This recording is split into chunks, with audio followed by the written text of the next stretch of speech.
Welcome to the JAMODI podcast. We are all surrounded by amazing coaches and leaders. So let's get an inside look at not just what they do, but how they do what they do. After all, becoming the best versions of ourselves is JAMODI, just a matter of doing it. Coaches, we are all searching for ways to better evaluate players in order to give meaningful feedback. Over 15 years ago, I put together a test called the JAMODI Skill Rating. The JSR takes players through a series of tests involving basketball skill or athleticism, giving them one rating at the end. Their JSR rating will give you clarity on what needs to be discussed with players and parents on areas they need to focus on improving. I test our players at least 4 times each year. They're able to compete against each other, past players' scores, and most importantly, their past performances. If you'd like to start testing your athletes, email me at jamodipodcast@gmail.com for more information. And like you said a couple times, have that understanding of when those kids come back and they're inevitably a little banged up, a little bit tired because their season's been going for 4 months, and that it is a physical grind, to maybe not rush them back too fast. Like the game ends on Friday, hey, tomorrow morning, I'll see you there. Maybe they get the weekend. If it falls around Thanksgiving, give them the option. And not coach speak, no winking, like, hey, if you're serious, you'll be there. But if not, no worries. No, take a week if you'd like to take that Thanksgiving week, if you like to take a break, to recover, to get your juice flowing. I want you to feel really good when you come back. But if you're ready, you can. And that's where, going back to like what you say versus what they believe, making sure that they believe that them taking that time and resting is not going to have a negative consequence from you, because you can say those things all day long, but we just withdraw so much from our players. And I think that's maybe a way we can deposit, especially into those that have been playing a sport and battling for our school. I think that's a good idea. Yeah, and incorporating them. And I'm not gonna lie, I've not always done a great job of, because selfishly you want to get them in, you want to see. So I don't, for all those former players out there, that if anyone ever listens to this, he made me play the next day. He is a liar. But I did always feel that it was important to have them with us. Even if they might have been banged up, just come with us, be with the team. That way you're incorporating them culturally, at least. I think another thing we can do is take the pressure off of them. And I try to do this actually across the board. So we shoot a lot of threes. I don't want the pressure for them to ever be that they need to make them. I want to take that pressure off. We play fast. So I tell them before the season, hey, fellas, our turnovers are going to be really high.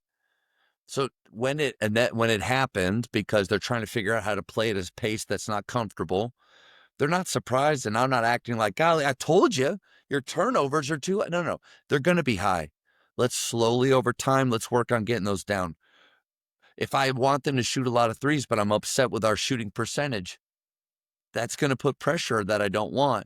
I think a way that we can take pressure off of these players coming from is a conversation like this. Like, listen, Luke, this is a guy that I actually went through this, but Luke, listen, when you come back from football, after you have a great season, you guys dominate, we can't wait to get you back, but you're going to feel a little bit off. You're going to feel rusty. Shot's not going to be where you want. Handle's not going to be where you want, but don't worry. That's okay. We do skill work every day in second period, Luke. You're going to get 43 minutes a day over weeks and weeks and weeks, and you'll start to feel better and better. And at some point in a game, it's just going to start clicking for you again. But just know, I know that. And you have to know that, because what I've seen from guys is they have a high standard for themselves. They don't want to ruin it or mess it up for their teammates or be less than what they're capable of. And so they get upset and they get frustrated. Coach, I can't play. I just don't. No. Listen, we talked about this. Yeah. We knew it was going to take you some time. I'm okay with that. I need you to be okay with it. I think the more that we can take pressure off of our players, almost telling them what we know is about to happen, help them prepare for it, I think that could help. Yeah, I think you're right. It just that clear communication of, hey, we're going to ease into this. You're going to do it 100 miles an hour, but this is a process. Chris Ryburn from Midland Christian had, I think, one of the best golden nuggets I've heard about scheduling. And he said, make sure that the toughest team that you play all year long isn't in district and it's not in playoffs. Yeah. Now, maybe that's hard for a Duncanville or an Allen to find, Yeah. but for most of us, we can find a team that's better than us. There's no doubt that they're better. Yeah. Last year, for us, it was Aubrey. We played Aubrey in the Sanger tournament in the championship game. Coach, I thought we played pretty darn well. They beat us by 30.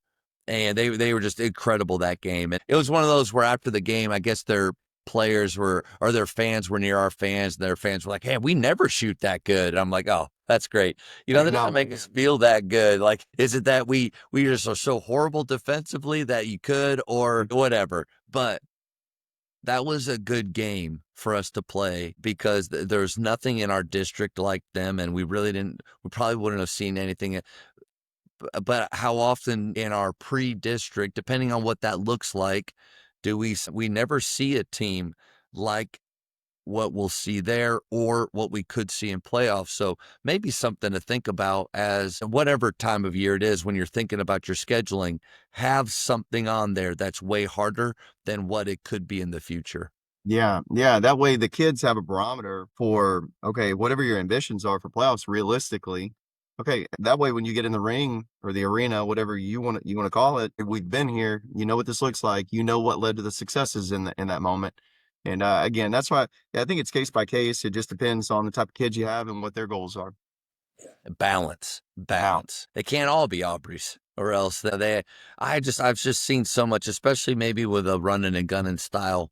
I love when my guys see the ball go through. I just think, I know that may be like a dumb thing to say, but that's where the confidence grows, not just in practice, but in games. And even if we lose, but they're able to see it work the way they want and fight through some of those bad times. I think you can do it a lot of ways. You can win a lot of ways. We know that.